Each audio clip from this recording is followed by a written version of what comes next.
আসসালামু আলাইকুম রহমতুল্লাহি বারাকাতুহু।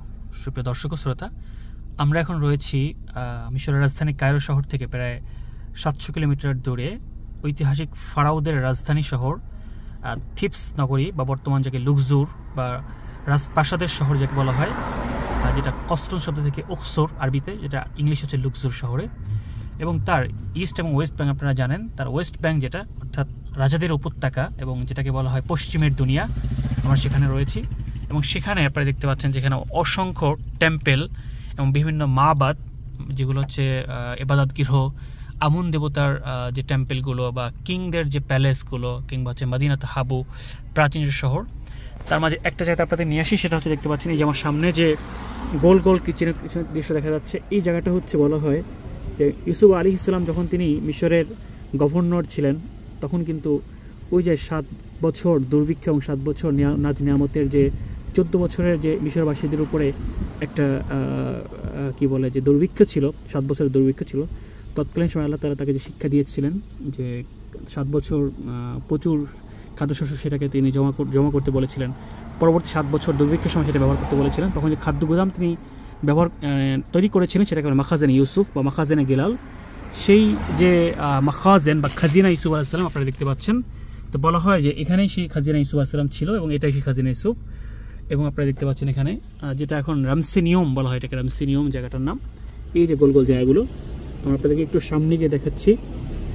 এবং আরও বলা হয় যে এই যে পাহাড়ের গুহার মধ্যে যে হচ্ছে ছোট্ট ছোট্ট যে ঘরগুলো দেখতে পাচ্ছেন, এরই কোনো একটা জায়গাতে পাহাড়ের অনেক গভীরে, প্রায় 40 ফুট পাহাড়ের গভীরে প্রফেট ইউসুফ আলাইহিস সালাম যে জাবিরা কারাগারে ছিলেন, সে জাবিরা কারাগার ছিল, আল্লাহ আলাম, আল্লাহ ভালো জানেন। তো যেহেতু এই অঞ্চলটা ফারাওদের সময়ের রাজধানী ক্যাপিটাল শহর, অতএব আমরা ধরে নিতেই পারি যে এই ঘটনাগুলো এই জায়গাগুলোতে সংঘটিত হয়েছে। এবং মুসা আলাইহিস সালাম যে আল্লাহ তাআলার ওহী নিয়ে ফেরাউনের দরবারে আসছিলেন, এটাও কিন্তু বলা হয় যে কারনাক টেম্পল, আমরা যেখানে আজকে যে ঘুরবো সেই কারনাক টেম্পল, এবং ইউসুফ আলাইহিস সালামের যে তৎকালীন সময় আখনাতুর রাজপ্রাসাদ ছিল, ওইটা কিন্তু কারনাক টেম্পল, লুকজুর টেম্পল জুড়ে ছিল। তো সব কিছুই আসলে ঐতিহাসিকভাবে প্রমাণিত এবং পৌরাণিক হিস্ট্রিক্যাল ল্যান্ড এগুলো। তবে তাহদিদভাবে নির্ধারিতভাবে বলা কঠিন, তো হিস্ট্রিক্যালভাবে বলা হয় যে এই সমস্ত জায়গাগুলি ব্যাপারগুলো সংঘটিত হয়েছিল।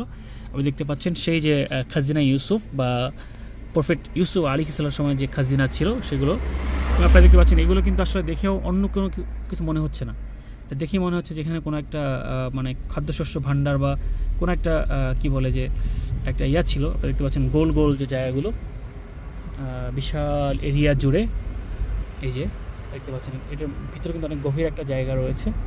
এখানে বলা হয় যে 7 বছর কিন্তু খাদ্যশস্যগুলো তারা মজুদ রেখেছিলেন। আর আরেকটা বিষয় বলে রাখি আপনাদেরকে, খাজিনা ইউসুফ শুধু এই একটা জায়গা না, মিশরের প্রত্যেকটা জেলাতেই কিন্তু ইউসুফ আলাইহিস সালাম খাদ্যশস্য নির্মাণ করেছিলেন, এই যে খাদ্য সংরক্ষণাগার। কারণ তখন কিন্তু মিশর পুরোটা জুড়ে কিন্তু দুর্ভিক্ষ ছিল, যে কারণে প্রত্যেকটা জায়গাতেই যেখানে যেখানে তারা মানে এক একটা জোন হিসেবে তৈরি করেছেন। তো লুকজুর শহরের জোন ছিল এটা, যেটাকে বলা হয় হচ্ছে রামসেনিয়ম। আপনি দেখতে পাচ্ছেন এখান থেকে স্পষ্ট এই যে গোল গোল জায়গাগুলোতে। আপনাদেরকে আমরা দেখাতে পারি সত্যি আনন্দিত, যেটা